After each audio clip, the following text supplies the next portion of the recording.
On my 21st birthday, my brother got a paid trip to Europe and a speech about his bright future. I got a grocery store cupcake, and Dad said, "Try not to embarrass us again." I left that night with one suitcase. 8 years later, Mom saw my name on the building. My name is Cole. I am 29 years old. I own a commercial cleaning company in Cincinnati, Ohio. The company is called Clean Slate LLC. We hold contracts with 3 office buildings, a medical practice, and a school campus. I employ 22 people.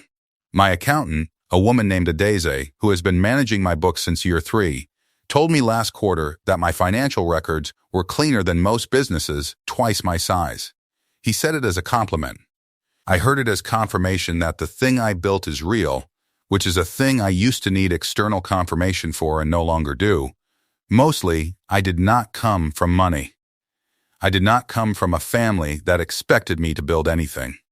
I came from a house in Fairfield, where my father managed the family's social presentation with the same precision he brought to his sales territory, which is to say a clear-eyed attention to what reflected well, and a practiced, efficient indifference to what did not.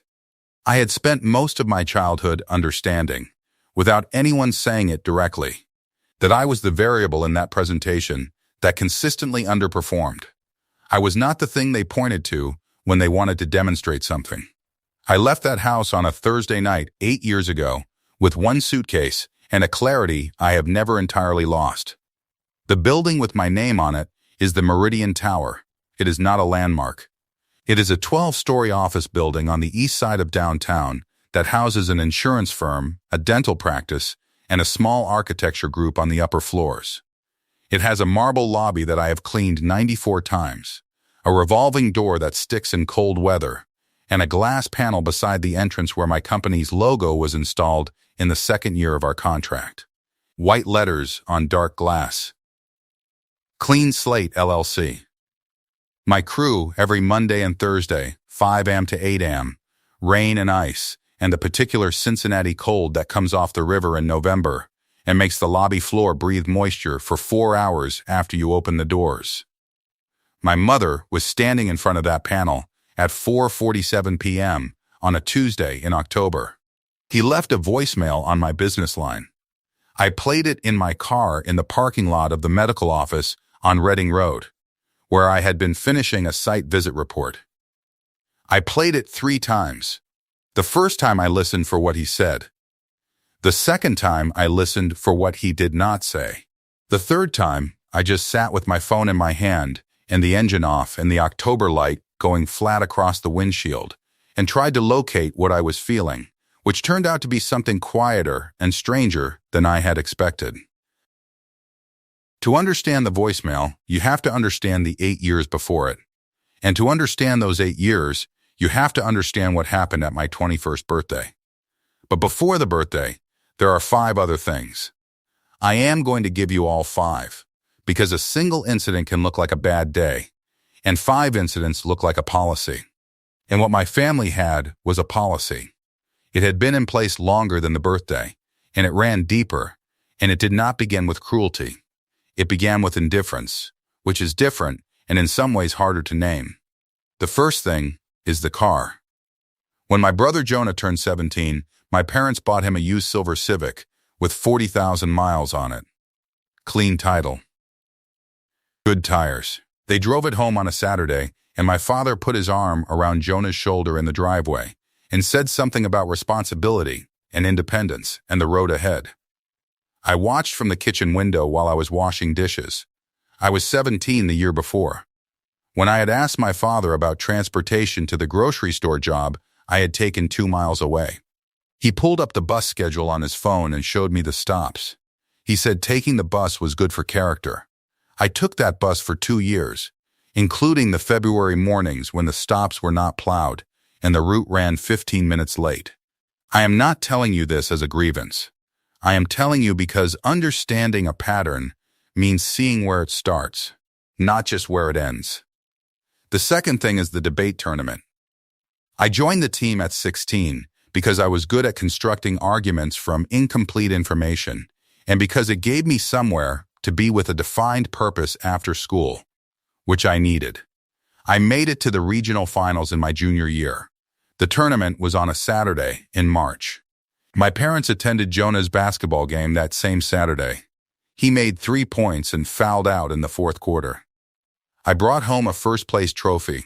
It is in a box in my storage unit. I have not looked at it in 4 years, but I know it is there. And I know the exact weight of it. And I know it was the last time I expected my parents to show up for something I did, and adjusted my expectations accordingly after they did not. The third thing is the 19th birthday dinner. My parents took Jonah and me to a restaurant for my 19th birthday, which was genuinely unusual and which I remember being grateful for in advance. I dressed up. I was 20 minutes into the meal, holding a menu and feeling something like normal, when my dad stepped away to take a call from someone at his office. He came back and told us that Jonah's application to a downtown summer internship had just been accepted. The confirmation had come through while we were seated. He was proud. My mother was proud. I said congratulations and meant it. The rest of the dinner was about the internship, the firm, the opportunity, what it meant for Jonah's trajectory. I ate my meal. I did not mention it was my birthday. I had already learned that mentioning it would produce a specific look from my father, the one that said I was making something about myself again, and I did not want to spend the rest of the dinner wearing that looked like a coat I could not take off. The fourth thing is the Christmas tree. I was 20, still at home finishing my associate's degree.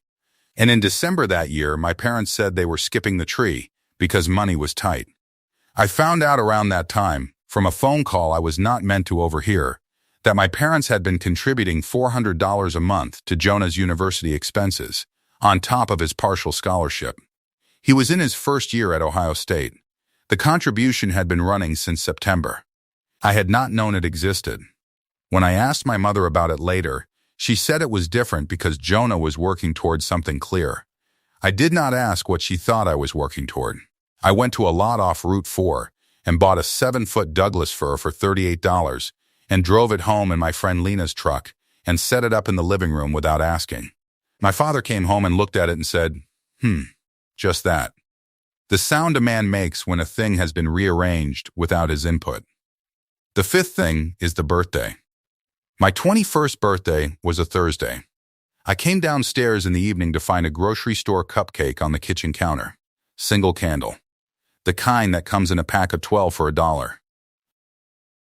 White frosting with a sprinkle pattern the bakery put on all their single-serve items. My mother was on the phone in the other room. Jonah was at a friend's house. My father was at the counter in his work clothes, jacket still on, scrolling his phone. He looked up when I came in. He said, "Try not to embarrass us again this year." I asked him what he meant. He said, "You know what I mean," and went back to his phone. I stood at the counter for a moment. I looked at the cupcake.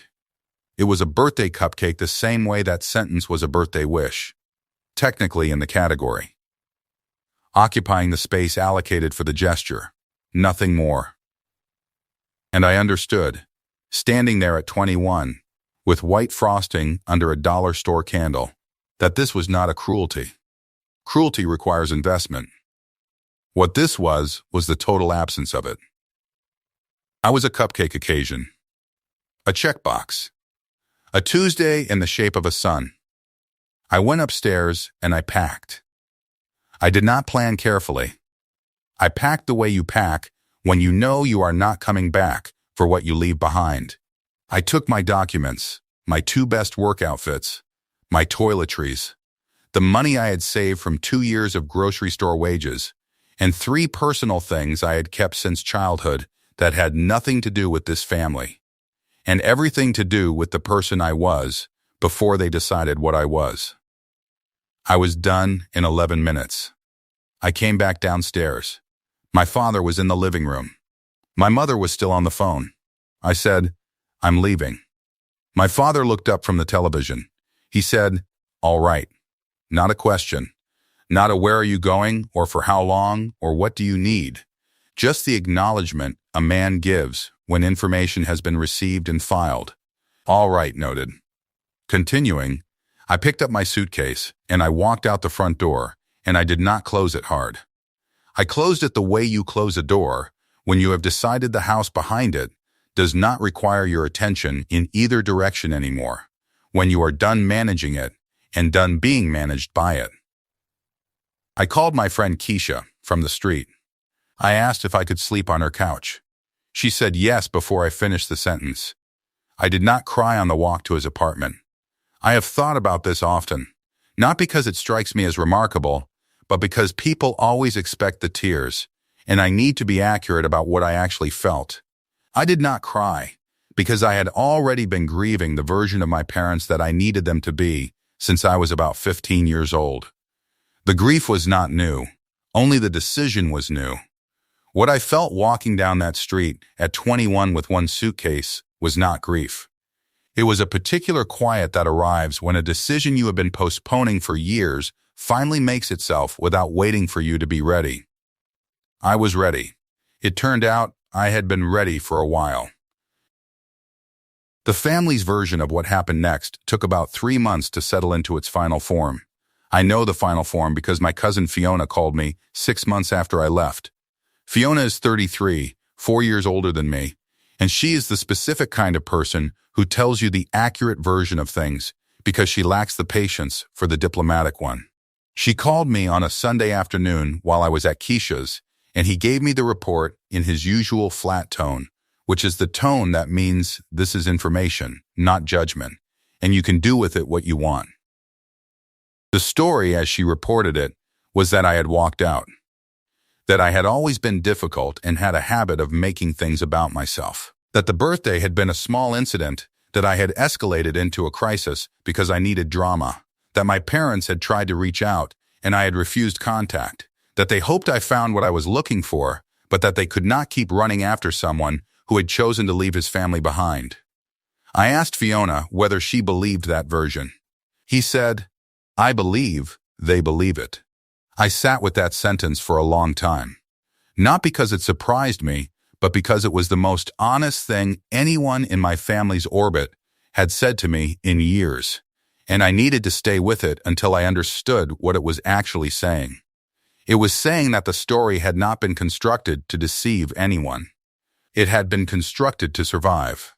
My parents had taken the fact of my departure, and they had built a version of it that they could live inside. And they had lived inside it long enough that it had become indistinguishable from memory. That is what gaslighting looks like when it is not performed, when it is just the natural settling of a family story around the shape that is most comfortable to maintain. I know the story reached the extended family because Fiona told me she had heard it at a dinner party hosted by my aunt. At that dinner, my mother had described me as someone who had always struggled with gratitude. He said it the way you say something that has been said enough times to feel like established fact. No one at the table questioned it. Why would they? They had no other version.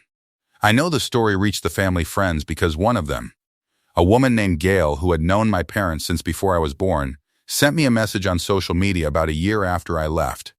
He said she hoped I would find it in my heart to repair the relationship before it was too late. He did not ask what had happened. She was not curious about my side. She had already been given a side and had filed it. She was writing to encourage me to return to the story I had walked out of. I did not respond to Gail's message. I thought about it for a while, the specific social architecture of it. My parents had a network. The network had been given a version. The version had been distributed with the confidence of people who believed they were telling the truth. And somewhere in that network, for 8 years, a son walked out on the family, refused contact, and never came back. I found the returned Christmas card 2 years ago, in a box of old mail from the first address. It had been returned to sender. Envelope still sealed. On the back, in my aunt's handwriting, "We hope you find peace." As if the difficulty had been mine to resolve. As if peace was something I had set down somewhere and would locate eventually, if I looked in the right place. I set the card on my desk and looked at it for a while. Then I put it back in the box. I did not throw it away. It was evidence of something specific, and I had learned by then to keep evidence in the condition it arrived in. After Fiona's call, I made a decision. I decided I was not going to spend my 20s trying to correct a story that the people telling it had no interest in revising. I was going to build something instead, and if the building took long enough and stood tall enough, the story would correct itself eventually without any effort from me. Here is the ledger on the building. I am going to give it to you in plain language because that is the only language that does not make it sound like more than it was, which was a lot of very ordinary work done consistently over a long time. At 22, I got a job with a commercial cleaning service in the area. I was good at it, not because cleaning is simple, which it is not, but because I approached every task as a systems problem. Find the inefficiency, remove it, track the outcome. Repeat, within a year I was supervising a crew.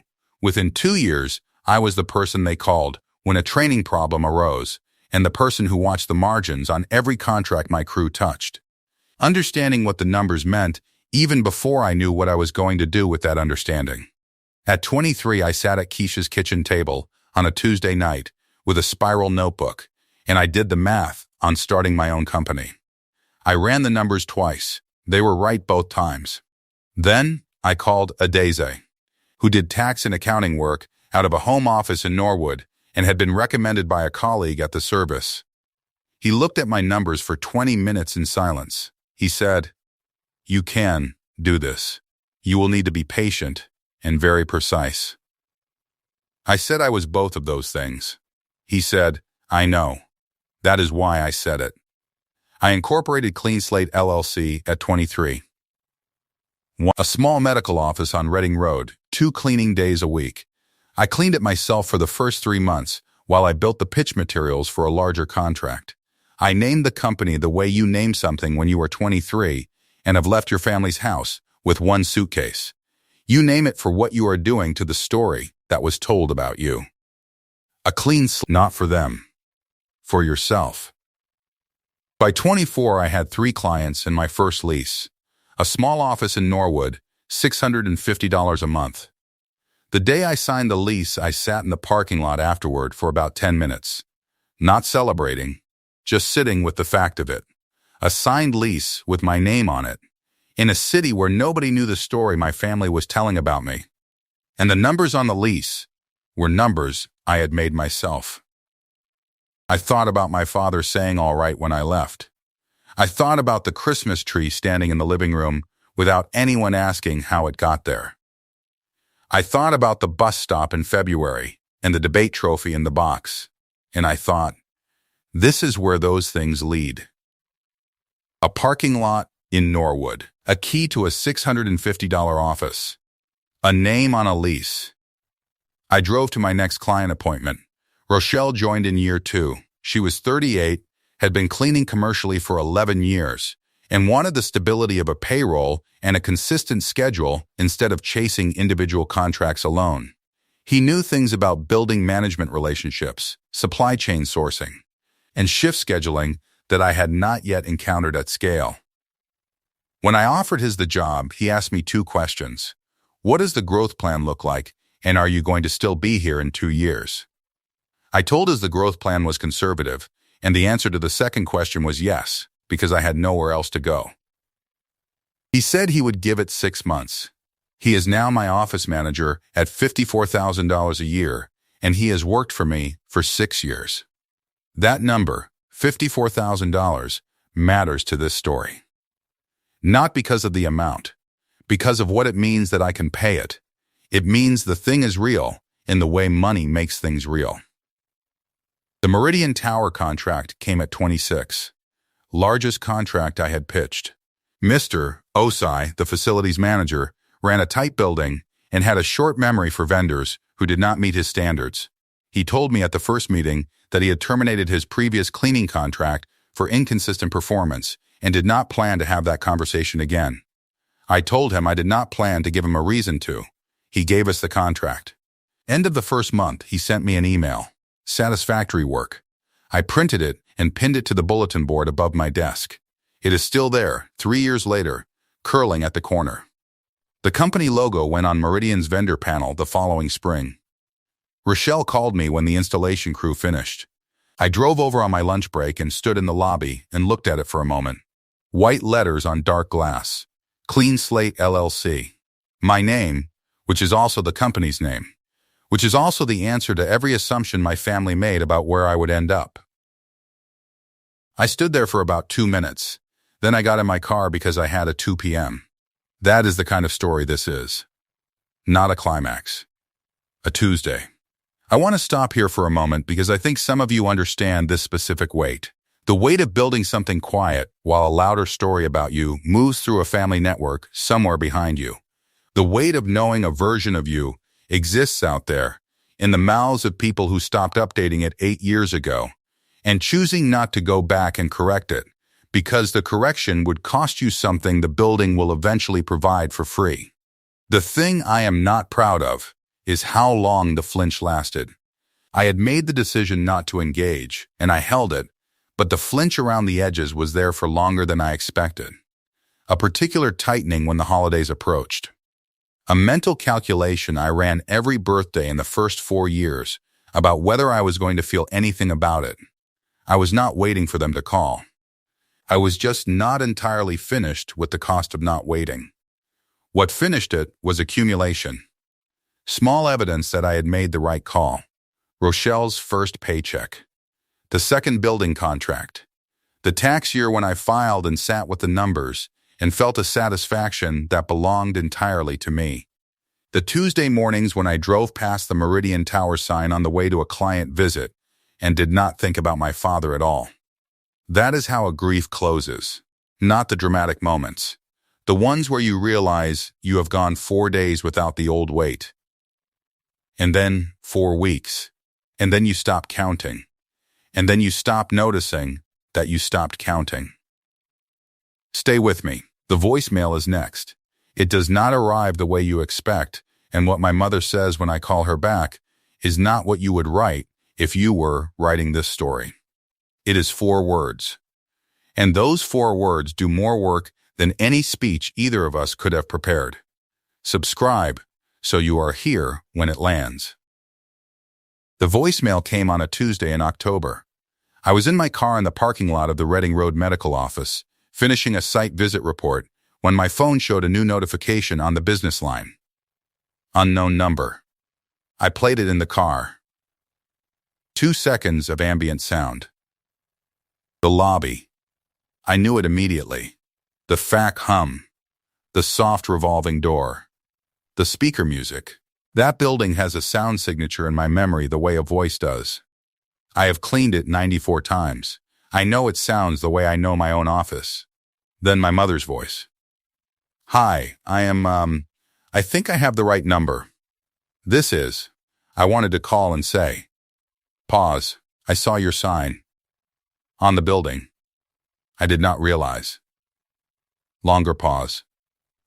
I am proud of you. A very long pause, in which the lobby was perfectly clear in the background. Okay, bye 40 seconds. I sat in the parking lot and played it again. The second time I listened for the details. He did not say my name. He did not explain which building or why he had been on that side of downtown on a Tuesday afternoon in October. He said he did not realize. He did not say what he had not realized. The sentence simply ran out before it got there. I drove to Meridian Tower and found Mr. Osai in his office. I asked, as casually as I could manage, whether anything unusual had happened outside the building the previous afternoon. He thought for a moment. Then he said, Actually, yes, I noticed someone at your sign from the window. Older woman. He stood there maybe 10 minutes. He paused. I wasn't sure if it was worth mentioning. I told him I was glad he had. I called Rochelle from the parking lot. He had already seen the voicemail in the business log that morning and had been waiting to see if I would bring it up. After I described Mr. Osei's account, he was quiet for a moment. I could hear his at his desk, the sound of the office in the background, someone on the crew asking his something that she answered briefly before coming back to the phone. Then he said, he was standing right there when he called, right in front of it. She said it plainly, not triumphantly, not softly, the way Rochelle says everything, which is as a statement of fact in need of no decoration. He was standing right there, right in front of it. Your building, your sign, Your name. He did not say anything else, because he understood that there was nothing else required. I sat in the parking lot for a few minutes after we hung up. I thought about the version of me that had named the company Clean Slate at 23, sitting at Keisha's table. I thought about how that name had seemed important then, necessary, the right thing to call the thing I was building. A clean slate, not for anyone else. For yourself. I thought about my mother standing in front of that glass panel for 10 minutes. I thought about what it must have felt like to be her in that moment. To search for a number, to call it, to stand in a lobby you do not recognize attached to a company you have never heard of, and to understand slowly that the name on the door belongs to the son you told people walked out on the family. I have tried to imagine it from her side. Not to forgive it or explain it, just to see the full shape of it. I thought about the Christmas card, the debate trophy, the 19th birthday dinner, the Christmas tree standing in the living room unasked for. My father's voice, flat and final, all right. And I thought about the one sentence I had been carrying for 8 years. Not written down. Not rehearsed. Just there, the way you carry something you do not need yet, but will know how to use when the moment arrives. I held it for 3 more days. On the Friday, I called her back. She picked up on the second ring. A brief silence in which I could tell she had recognized the number and was deciding how to start. I did not give her time to decide. I said, I got your message.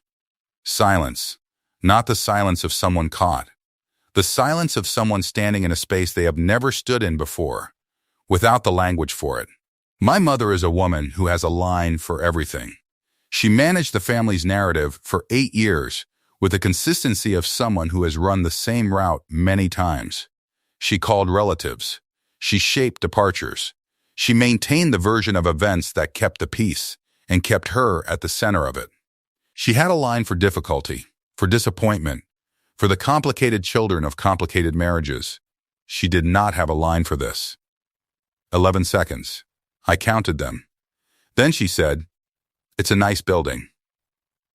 4 words. In those 4 words, she confirmed she had seen it, converted it to an aesthetic observation, and offered nothing more. Not I know. Not I understand. Not I am sorry for the Christmas card that went to the wrong address for 7 years while I told people you had walked out on this family.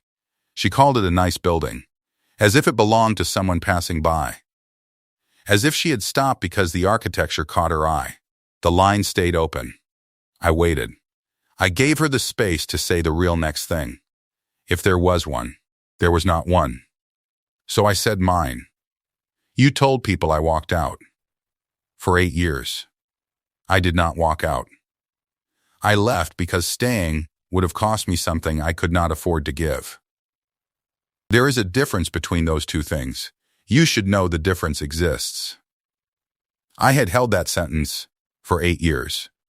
Not a speech, not a prepared argument, just a distinction. The difference between walking out and leaving, between abandonment and departure, between a person who chose chaos and a person who chose survival. I was not angry when I said it.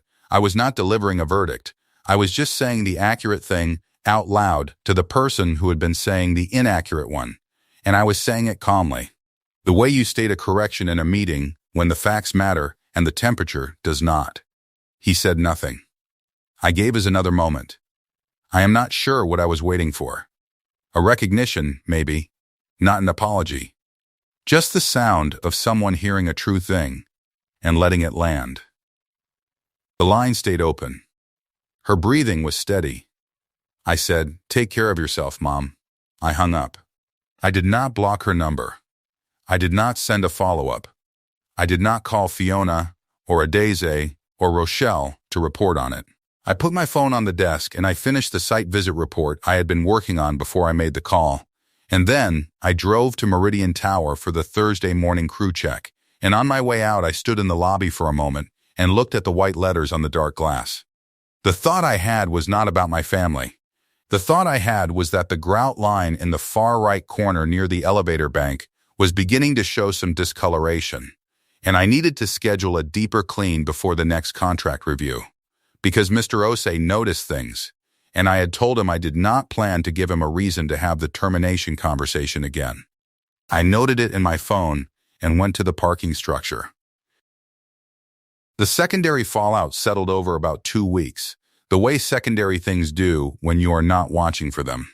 Fiona called the following Sunday. At the end of the conversation, she mentioned, almost as a footnote, that someone in the family had searched the company name for Meridian Tower's vendor board and found the state business registration. That what they had found had created a complication in the story they had been telling, that they were not sure yet how to account for the complication. I asked what they were saying now. Fiona was quiet for a moment. She said, "They are not saying anything yet. That is what is different." I thanked his and said goodnight. I sat in my apartment after that call and thought about what that kind of silence sounds like from the inside of the family producing it. A story that has been in active circulation for 8 years does not stop easily. It has too many people holding pieces of it. The cousin who heard about the difficult son at a dinner table in 2017. The aunt who sent the card to the wrong address. Gail, who had sent the message encouraging me to repair things before it was too late. All of them carrying their piece of the version. All of them now holding a piece that had stopped matching. The silence Fiona described was not the silence of people who had decided they were wrong. It was the silence of people who had encountered a discrepancy and did not yet have the vocabulary for it. My father had not called. Jonah had not called. My mother had made his one call, left his 40 seconds, said 4 words when I called back, and gone quiet. The family that had a fully formed 8-year narrative about who I was had encountered a fact that did not fit it. And their response was not to revise the narrative. Their response was to stop producing it, at least for now. The machine had stopped because the raw material it ran on was no longer available. The raw material had always been my absence, my silence, my failure to appear and contradict what was being said in rooms I was not in. The story only worked if I stayed gone, and stayed small, and stayed unreachable, because the alternative was the story that actually happened. A 21-year-old left a house where he was managed as a liability, built a cleaning company for 8 years, employed 22 people, and put his name on the side of a building on the east side of downtown that his family now walks past on their way to wherever they are going. That story does not require my help. It is already standing. It is already lit. It has a lobby that echoes in a specific way at 5 a.m. when the crew arrives and the marble is still cold. It does not need me to defend it. It just needs me to keep cleaning it. It has been 14 months since the voicemail. Clean Slate LLC has 31 employees. We added 3 building contracts in the past year. In August, I bought a second vehicle for the fleet, a white cargo van with enough room for a full crew and their equipment. Rochelle's son did the decaling on a Saturday, the company logo in blue on both side panels, and sent me a photo of it in the parking lot with one word. Official. I sent back a thumbs up. Then I sat at my desk for a moment and held what official felt like. Not triumphant. Steady. The specific steadiness of a foundation, which announces nothing but holds everything built on top of it. My accountant told me last month that the books are clean enough to support a 4th building contract, if I choose it. I am weighing 2 options. I will decide in January when the renewal cycle lines up. Rochelle and I have a standing Tuesday lunch. We go to the same diner on Reading Road that has been open since 1983 and has a booth in the back that is slightly too close to the kitchen, but which we both prefer because it is away from the window. We talk about the business, the crew schedules, a personnel issue we have been navigating, the equipment budget for next quarter. Sometimes we talk about other things. Last month he told me he had been thinking about buying a house. He asked me what I thought about the East Side market. I told his I knew a little about the East Side. She laughed. That is about as close to a personal conversation as we get at those lunches, and it is exactly enough. I think about what it means that I can pay Rochelle $54. $000 a year for work that I could not have done without her. I think about the version of me that sat at Keisha's kitchen table at 23 and ran the numbers and called an accountant from a list a colleague gave me. I think about the version of me that signed the Reading Road medical office contract alone and cleaned it myself for 3 months at twice a week before I had anyone to share the work with. I think about how much of the building happened in spaces where nobody was watching and nobody was counting, in the 5M lobby, and the Tuesday mornings, and the equipment closets, and the quarterly reviews, and the grout in the far corner near the elevator bank. That is where things are built. Not in the moments people witness. In the long stretch of unwitnessed work. I still drive past the Meridian Tower on my way to client visits. Most mornings I do not notice the sign. It is part of the route the same way the left turn at 5th and Vine is part of the route. Tuesday infrastructure. The ordinary texture of a life organized around its own momentum. My mother has not called since October. I have not called her. I do not know what my father is saying now about the building or about me. I have Fiona for the parts I need to know and silence for the parts I do not. Jonah has not called. I did not expect him to. He received what was offered and took it without examining the source. That is its own kind of cost, but it belongs to him. The suitcase I left with on that Thursday night is in my closet. I still use it for work trips. It has a client site sticker on the side panel from a Columbus visit in 2022 and a scuff on the bottom left corner from a bus seat in 2017. It is a good suitcase. It has held everything I needed for 8 years. The suitcase and the building used to feel incompatible to me. One suitcase from one night and a building with a contract and a logo on the door seemed like they should belong to different stories, but they belong to the same one. The suitcase is how you start. The building is where you go. The whole point is that you carry the first one until you have somewhere to set it down that belongs entirely to you. I have somewhere now. Here is the only thing I want to say before we close. You do not have to go back to a house that managed you like a problem in order to prove that you solved yourself. You can simply build something, somewhere else, and let the people who told the other story find you eventually on their own. They usually do. It found me in a parking lot on a Tuesday afternoon. 40 seconds. A lobby echo. 4 words from a woman standing outside a glass door with no line prepared for what he was looking at. That was enough. The building said everything the voicemail could not. I did not need it to be more than that. If you packed a suitcase once and walked out a door that did not miss you on the way through, take that with you today. You do not need their revision of the story. You just need to build something they have to walk past. The building does the talking. It always has. That is my story. 1 cupcake, 1 sentence, 1 suitcase, and 8 years of very quiet, very ordinary, very sufficient work. Share this with someone who needs to hear it. Drop a comment, hit subscribe, and I will see you in the next one.